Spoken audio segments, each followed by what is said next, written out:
আচ্ছা মেহেরিন, তুমি কি রাজহাঁসের প্রেম কাহিনীর গল্প শুনেছো? রাজহাঁসের প্রেম কাহিনী, সেটা আবার কি? একটা রাজহাঁস জীবনে একবারই সঙ্গী নির্বাচন করে আর তার সাথেই বাকিটা জীবন কাটিয়ে দেয়।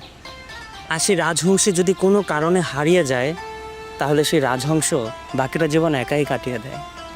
আর এই জাতের রাজহাঁসদের মিউটেড স্তন বলে। আমি তোমাকে কখনো ছেড়ে যাব না ভাই। আমি জানি আমার মেহু অনেক ভালো, আমাকে ছেড়ে যেতেই পারে না। আর তাই তুমি একটা কিস দিতে। না, কোনোভাবেই না।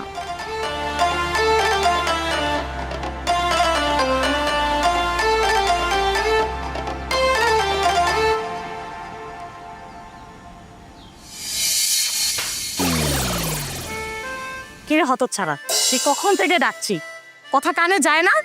আর বিড়বিড় করে কি বলতেছিলি? কিছু না মা, একটু ঘুমাইতে দাও। এই, তোর 10:30 না এক্সাম আছে? হ্যাঁ। তো এখন কয়টা বাজে? এখন 10টা বাজে। কি 10টা বাজে এখন? আগে বলবা না? সে কখন থেকে ডাকছি, তুই শুনলি তো?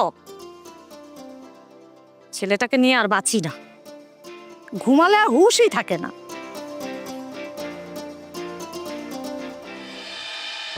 সত্যি শিয়াব, তুই আজকে না থাকলে আমি সত্যিই ফেল করতাম। আরে চিল ব্রো, আমি তো আছি নাকি? আমি থাকতে তোমাদের কারোরই পড়ালেখা নিয়ে এত টেনশন করতে হবে না। চিল। তোর ভরসাতেই তো আছি বন্ধু। তুই না থাকলে যে আমাদের কি হতো, মনে হয় আমরা ডাহা ফেল করতাম। নেক্সট এক্সামে নোটগুলো কিন্তু দিয়ে দিস। হ্যাঁ অবশ্যই, আমি বাসায় গিয়ে সবগুলো পাঠিয়ে দেবো সবাইকে। হ্যাঁ? আচ্ছা, রুদ্র এলো না এক্সাম দিতে? রুদ্র জানি না তো। ওকে তো দেখলাম ওর আশেপাশে, ফোন দিলাম তো ফোনও ধরলো না। স্যার কখন কোথায় থাকে বলা যায়? এই, ওই তো স্যার আসতেছে।